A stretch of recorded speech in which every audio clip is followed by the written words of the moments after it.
आज हम देखते हैं चक्रवृद्धि ब्याज। चक्रवृद्धि ब्याज कंपाउंड इंटरेस्ट। पहले हम पढ़ चुके हैं साधारण ब्याज। साधारण ब्याज क्या होता है और चक्रवृद्धि ब्याज क्या होता है, बेसिक अंतर क्या होता है, इसमें हम देखते हैं। साधारण ब्याज में ऐसा है कि मूलधन जो होता है वो सभी वर्ष एक ही होता है, लेकिन चक्रवृद्धि ब्याज में क्या है, हर वर्ष एक नया मूलधन प्राप्त होता है। मतलब और चक्रवृद्धि ब्याज में एक अंतर ये भी होता है, मतलब ब्याज में भी ब्याज लग जाता है, इसलिए इसको चक्रवृद्धि ब्याज करते हैं। और साधारण ब्याज में इसमें मूलधन मतलब जो फर्स्ट वर्ष रहता है वो जितने वर्ष के लिए दिया जाता है रहता है। तो हम उसी तरीक़ा से चक्रवृद्धि ब्याज देखते हैं। चक्रवृद्धि ब्याज में जैसे चक्रवृद्धि का जो सूत्र होता है ये होता है पी कोष्टक 1 प्लस आर बटे 100 की पावर टी माइनस 1। ये होता है चक्रवृद्धि ब्याज। इसमें इसमें भी वही होता है, जैसे जो मूलधन होता है वो पी से दर्शाते हैं, दर आर से दर्शाते हैं और समय टी से दर्शाते हैं। उसी प्रकार अगर मिश्र धन पूछता है तो मिश्र धन में अमाउंट 1 प्लस कोष्टक में 1 प्लस आर बटे 100 की पावर टी रहती है। इस तरह से हम लोग देखते हैं।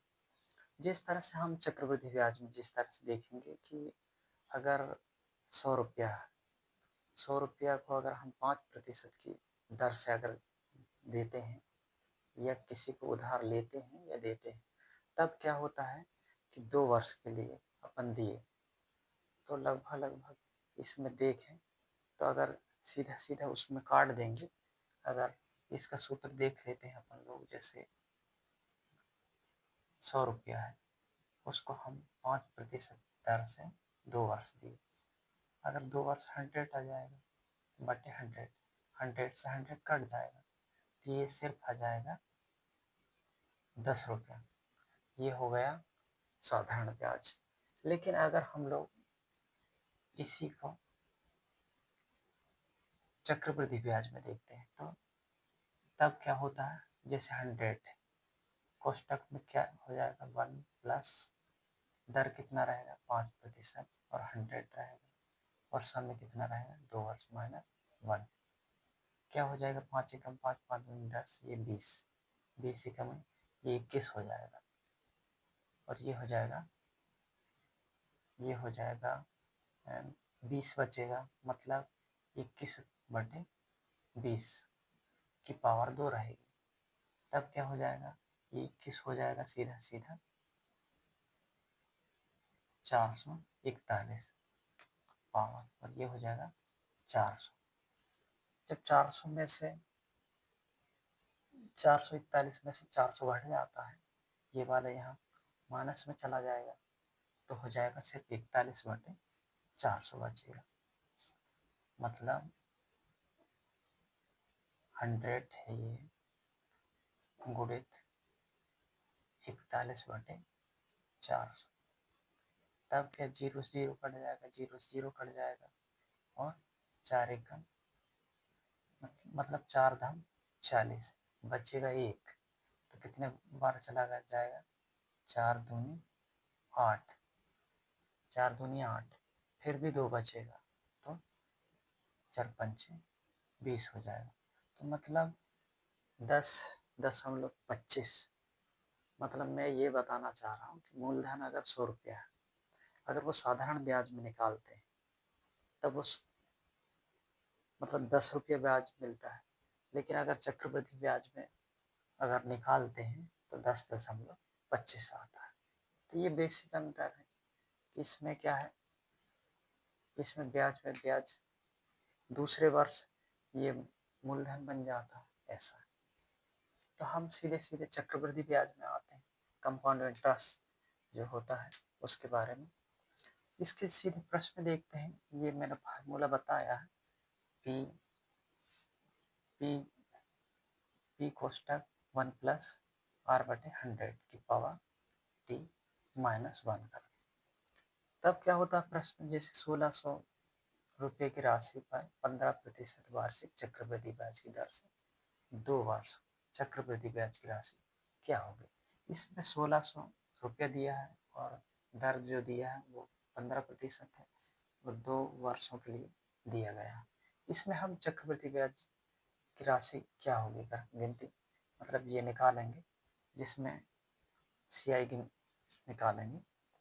सीआई देखते हैं, ये 1600 जैसा कि तैसे उठा कर रखें पी की जगह में, और आर आर का मान हम लोग 15 है तो 15 लिखेंगे बटे 100, 1 प्लस 15 बटे 100 की पावर 2 वर्ष दिया है तो हम इसको टी की जगह हम 2 वर्ष माइनस 1 जैसा कि तैसा कोष्टक बंद रहेगा बराबर 1600 जैसा कि तैसा लिखे। अब हम इसको काट सकते, इसको मतलब काट सकते हैं या फिर यहीं के यहीं जोड़ सकते हैं। 100 एकम 100 और 15 ये हो गए 115 बटे 100 करके। तो इसको हम लोग सीधे सीधे काट भी सकते हैं, जैसे 5 से 5 दूनी 10 तो यहाँ आ जाएगा 20 और यहाँ हो जाएगा 5 दूनी 10, 5 दिए 15, ऐसा ये आ जाएगा। हम लोग अगर 23 का देखते हैं होल स्क्वायर मतलब इसका वर्गमूल देखते हैं तो 529 होता है, 529 होता है। तब ये 1600 जैसा तैसा रखेंगे, इसका 23 का अगर हम लोग वर्ग देखें तो 529 रहेगा और 20 का 400 आ जाएगा और ये एक जैसा तैसा लिखेंगे।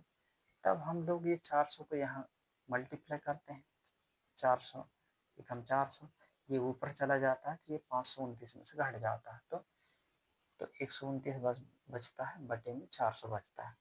अब यहाँ तक हम लोग समझ जाते हैं, फिर ये जीरो से ये जीरो दोनों जीरो कैंसिल कर देते हैं और सीधे 16 का यहाँ और ये 4 बचता है तो 4 एकम 4, 4 4 16, फिर 4 का गुणा हम 129 में कर देते हैं।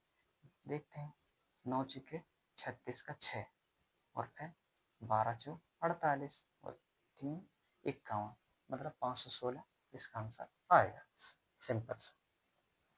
तो इस क्वेश्चन को समझ गए होंगे। इस तरह से अन्य सवाल भी आएंगे तो चक्रवृद्धि ब्याज ऐसे हम निकाल सकते हैं, लेकिन फार्मूला याद होना बहुत जरूरी, तभी आप निकाल पाओगे, नहीं तो नहीं निकाल पाओगे। उसी प्रकार से हम दूसरा देखते हैं चक्रवृद्धि ब्याज क्या होगा। 400 रुपये की राशि दिया है, दर दिया 5% और 2 वर्ष के लिए दिया। इस प्रकार से देखते हैं, जिस तरीके से ऊपर किए वैसे 100 हम ये रखते हैं मतलब 400 और कोष्टक में 1 प्लस 5 बटे 100, 5 ये दर को रख दिए और 2 वर्ष है तो पावर रख दी। इस तरीके से हम लोग फिर इसको काट भी सकते हैं, 5 एकम 5, 5 दूनी 10, ये 20 बटे तो 20 एकम 20 और यहाँ पे 1 रहेगा तो ये हो जाएगा 21 बटे 20। तो फिर 21 का जो वर्गमूल है वो 441 हो जाएगा, 20 का 400 हो जाएगा ऐसा। और फिर 400 इसमें गुणा चला जाएगा, इधर घट जाएगा तो 400 जैसा तैसा रहेगा, यहाँ 41 बस बचेगा, 41 बटे 400। तब 400 में से 400 कैंसिल हो जाएगा, सिर्फ बचेगा 41। तो इस तरह से ये 41 रुपये आपका चक्रवृद्धि ब्याज होगा। तो इस तरह से ये सवाल करते हैं। नेक्स्ट क्वेश्चन देखते हैं, किसी मूलधन 2 वर्षों में 5% दर से साधारण ब्याज व चक्रवृद्धि ब्याज का जो अंतर है वो 6.25 है, मतलब 25 है। तब हम लोग देखते हैं कि दोनों का जो अंतर होता है वो डी बराबर पी आर स्क्वायर 100 की पावर 2 रहता है। तब हम क्या करेंगे, अगर डी का मान दे दिया है तब क्या करेंगे, इसका कॉमन मल्टीप्लाई करेंगे, क्रॉस मल्टीप्लाई ऐसा। तो डी और ऊपर चले जाएंगे, 100 गुणे 100 ये हो जाएगा, और डी का मान ये 6.25 हो जाएगा। और हम लोग इधर देखते हैं, जैसे पी और आर का स्क्वायर, तो हम लोगों को पी तो ज्ञात करना है, तो पी सामने आ जाएगा, और आर कितना हो जाएगा, ये 5 गुणित 5, मतलब आर की पावर 2 है, तो इसलिए 5 गुणित 5 2 लिखे। लेकिन ये 100 कैसे आया, क्योंकि ये दशमलव हटाने के लिए हम लोग 100 लिखेंगे, तब ये हो जाएगा 625। ऐसा है। और फिर ये जीरो से ये जीरो, ये जीरो से ये जीरो, दो कैंसिल हो जाएंगे।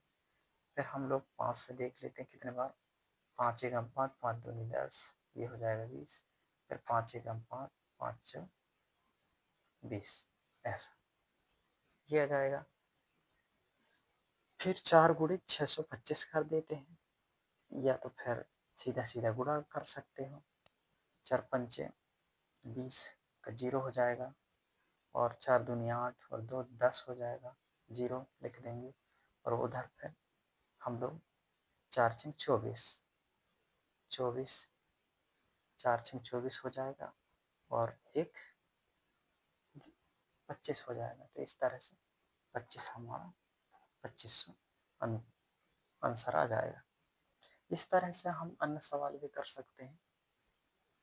तो देखिए, चक्रवृद्धि ब्याज में इन सूत्रों को, फार्मूलों को याद करते हुए आप लोग इस तरह से क्वेश्चन हल कर सकते हैं। Thank you for watching.